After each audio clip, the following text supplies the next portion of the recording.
ये जो आपका सर्विक का मुंह है, सर्विक का मुंह यानी कि आपकी बच्चेदानी का मुंह, अगर ये खुलता है तो यहां से स्पर्म्स ऐड होते हैं। ये मैं आपको एक साइड से समझा रहा हूं, यहां से आपके स्पर्म्स एंटर होंगे। ये आपकी बच्चेदानी है, अंदरूनी ये जो आपकी यूट्रस है, ये जो आपकी ट्यूब्स हैं, यहां पर स्पर्म्स आएंगे, यहां से एंटर होंगे और सीधा यहां पर आकर रुक जाएंगे। बिस्मिल्लाहिर्रहमानिर्रहीम, अस्सलामु अलैकुम। जी नाज़रीन, मैं हूं हकीम मोहम्मद अहमद और आप मेरा यूट्यूब चैनल देख रहे हैं अहमद हर टिप्स। आज की इस वीडियो में मैं आपके साथ हमल ना ठहरने की दो अहम वजूहत शेयर करूंगा, दो ऐसी रीजन शेयर करूंगा जिसकी वजह से अक्सर खवातीन जो होती हैं वो हमल नहीं ठहरा पाती।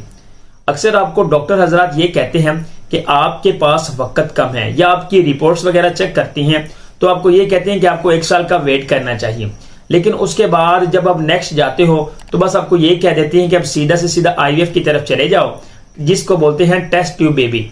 आप टेस्ट ट्यूब बेबी की तरफ चले जाओ, आपका इसके अलावा कोई हल नहीं है, या आप IUI करवा लो। इतना ज्यादा खर्चा नहीं होने वाला, 30-35 हजार खर्चा होगा, तो आप अपना IUI करवा लें या IVF करवा लें, आपकी प्रेगनेंसी ठहर जाएगी। लेकिन आज की स्टूडियो में जो मैं आपको दो बड़ी वजूहत बताने जा रहा हूं जिसकी वजह से आपकी प्रेगनेंसी नहीं ठहरती, तो वो बहुत अहम है। जी हाँ, मेरा नाम है हकीम मोहम्मद अहमद। अगर आपने चैनल को सब्सक्राइब नहीं किया तो चैनल को सब्सक्राइब करना मत भूलिएगा। नंबर 1, खवातीन में हमल ना ठहरने की एक बड़ी वजह ट्यूब्स का ब्लॉक होना। ट्यूब्स का ब्लॉक होना या ट्यूब्स के अंदर सूजन हो जाना। 3 तरह की खवातीन को सूजन होती है ट्यूब्स के अंदर। 3 साइड्स होती हैं। एक तो होता है ट्यूब्स का पहला कॉर्नर, एक होती है यहां से ट्यूब्स की सूजन, एक होता है मिडल पार्ट, दरमियान वाला पार्ट। ये वहां पर अगर उनको सूजन होती है तो फिर भी आपकी प्रेगनेंसी नहीं होती। वो किस वजह से नहीं होती आगे चलकर आपको बताता हूं। नंबर 3, जो आपकी फिम्बरी होती है, फिम्बरी वो वाला हिस्सा जहां पर आपकी ओवरी के साथ फिम्बरी चिपकी होती है, वहां पर आपकी ट्यूब्स के अंदर सूजन होती है।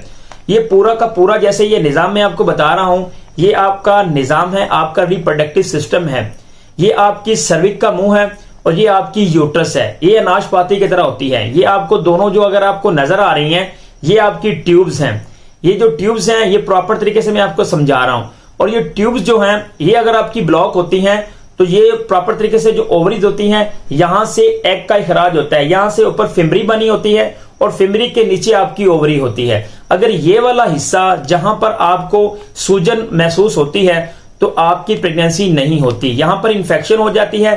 तो इन्फेक्शन होने की वजह से आपकी प्रेगनेंसी नहीं ठहरती। अब हम बात कर लेते हैं, अगर इसकी ट्यूब्स की ब्लॉकेज हो जाती है, ये ट्यूब्स ब्लॉक हो जाती है, तो प्रेगनेंसी क्यों नहीं होती?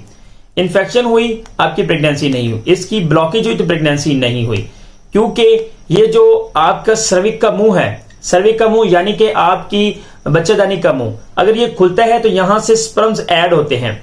ये मैं आपको एक साइड से समझा रहा हूं, यहां से आपके स्पर्म्स एंटर होंगे। ये आपकी बच्चेदानी है, अंदरूनी ये जो आपकी यूट्रस है, ये जो आपकी ट्यूब्स हैं, यहां पर स्पर्म्स आएंगे, यहां से एंटर होंगे और सीधा यहां पर आकर रुक जाएंगे, यहां पर उस फीमेल एग का वेट करेंगे। अगर जैसे ही ओवरी से एग रिलीज होता है, वो 24 घंटे का दौरानिया जिसमें खवातीन को प्रेगनेंसी ठहरती है, यानी कि ओवुलेशन, ओवुलेटरी साइकिल, 24 घंटे के अंदर अंदर यहां पर उसको स्पर्म्स मिल गए तो आपकी फर्टिलाइजेशन हो जाएगी। अगर ट्यूब्स की ब्लॉकेज होगी तो ये जो स्पर्म्स होंगे यहां से तो एंटर होंगे, लेकिन आगे की तरफ जाकर वहां पर उसको फर्टाइल नहीं कर पाएंगे। अगर वो फर्टाइल नहीं कर पाते तो आपकी प्रेगनेंसी नहीं ठहरती। समझने वाली बात यह है कि अगर आपकी ट्यूब्स की ब्लॉकेज है या आपकी ट्यूब्स की सूजन है तो प्रॉपर तरीके से आपकी फर्टिलाइजेशन ही नहीं होगी, तो आपकी प्रेगनेंसी कहां से होगी? ये मैंने आपको एक तो ये समझा दिया। नंबर 2 पे जो हम डिस्कस करने जा रहे हैं वो यही है कि फाइब्राइड्स इन यूट्रस। आपको फाइब्राइड्स हो जाते हैं आपकी यूट्रस के अंदर, तो उसका प्रोसेस हम समझ लेते हैं कि हमल क्यों नहीं होता। नंबर 1, जब आपकी प्रेगनेंसी ठहरेगी, आपकी फर्टिलाइजेशन का काम कंप्लीट होगा, वो प्रोसेस कंप्लीट होगा, वही तरीकाकार, वही मैं आपको शेप बना के समझा देता हूं। यहां से सर्विक के अंदर से जरासीम अंदर एंटर होते हैं और एंटर होने के बाद ये आपकी जो यूट्रस है ये है, यहां पर ट्यूब्स के अंदर आ गया, यहां पर ट्यूब्स के अंदर फर्टिलाइजेशन का अमल हुआ और उसके बाद जब वो सेल्स की तादाद बढ़ी और बढ़ने के बाद ये ट्यूब्स के अंदर से होता हुआ सीधा आपकी अंदरूनी वाल, जिसको एंडोमेट्रियम लाइन बोलते हैं, यहां पर उसने आकर चिपकना होता है। यहां पर अगर फाइब्राइड्स होंगे, जैसे फाइब्राइड्स का साइज बढ़ेगा, जिस तरह से अक्सर आपने पिक्चर्स के ऊपर देखा होगा कि यूट्रस की जो अंदरूनी लाइन होती है उसके ऊपर आपको फाइब्राइड्स दिखते हैं, आपको गांठें दिखती हैं। ये जो फाइब्राइड्स होते हैं ये बढ़ते हैं, शेप में तब्दीली करते हैं। जब इसकी शेप में तब्दीली होती है तो उस वक्त जो आपकी इंडोमेट्रियम लाइन होती है वो धंस जाती है, तो धंसने की वजह से आपकी प्रेगनेंसी नहीं हो पाती। तो ये दो ऐसी बड़ी रीजन हैं, दो ऐसी बड़ी वजूहत हैं जिनकी वजह से आपकी प्रेगनेंसी नहीं ठहरती। अगर आपको ट्यूब्स की ब्लॉकेज का मसला है तो आप ये कोशिश करिएगा कि आप कस्टर ऑयल का जो है इस्तेमाल कीजिएगा 2 माह।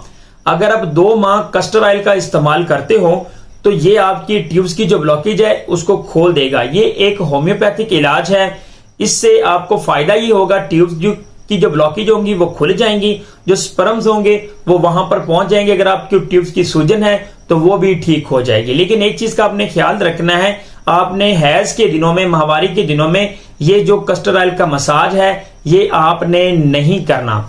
ये मसाज आपने कहां करना है? अपने बेली बटन के नीचे, ठीक है, बेली बटन के नीचे और पेट के हिस्से में जहां पर आपकी ओवरीज होती हैं, जहां पर आपकी ट्यूब्स होती हैं, यहां पर इसको मसाज करना है। अब हम चलते हैं कि खवातीन कहती हैं कि फाइब्राइड्स अगर हैं तो इसको कैसे ठीक किया जाए।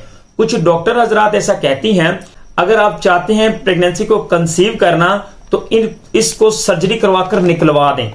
आप चीज समझें, जब बड़ी फाइब्राइड को आप निकाल दोगे तो कोई आपको पता नहीं है कि छोटी फाइब्राइड जो है वो इंजेक्ट हो जाए, वो बढ़ना शुरू हो जाए। अगर आपको इस तरह से सी सेक्शन करवा के या सर्जरी करवा के आप प्रॉपर तरीके से इसको निकलवाओगे तो ये दोबारा भी इंजेक्ट हो सकती हैं, दोबारा भी इंजेक्ट होने का खतरा है। तो इसलिए कोशिश करें कि आप अगर फाइब्राइड्स का इलाज चाहते हो तो कोई मेडिसिन वगैरह इस्तेमाल करें, होम्योपैथिक मेडिसिन का इस्तेमाल करें, ताकि ये जो फाइब्राइड्स हों ये अंदर ही खत्म हो जाए और आपकी जो इंडोमेट्रियम की लाइनिंग है वो अच्छे तरीके से ठीक हो और बढ़े भी, ताकि आपकी प्रेगनेंसी ठहर जाए। ये दो ऐसी बड़ी वजूहत हैं जिसकी वजह से अक्सर खवातीन प्रेगनेंसी नहीं कंसीव कर पाती। अगर आप प्रेगनेंसी कंसीव करना चाहते हो तो इसको प्रॉपरली चेक करो। जो इलाज मैंने आपको बताया है ये इलाज करो। मैं उम्मीद यही करता हूं कि ये वीडियो आपको पसंद आई होगी, और जब आप ये कर लोगे तो आप मुझे दुआओं में जरूर याद रखोगे, मैं यही उम्मीद करता हूं। अगर आपको वीडियो अच्छी लगती है तो अपने दोस्तों के साथ शेयर करो। मियां देख रहे हैं तो अपनी बीवी के साथ शेयर करो, अगर बीवी देख रही है तो अपने मियां के साथ शेयर करो, ताकि आप लोगों में इतनी अवेयरनेस आ जाए कि आप अपने डॉक्टर को आंखों में आंखें डालकर बात कर सकें कि सर मेरा मसला यही है, इसका इलाज, इसका हल मुझे प्रॉपरली बता दें। तो उम्मीद करता हूं कि आप सब खैरियत से होंगे। Thanks for watching Ahmed tips. वस्सलाम।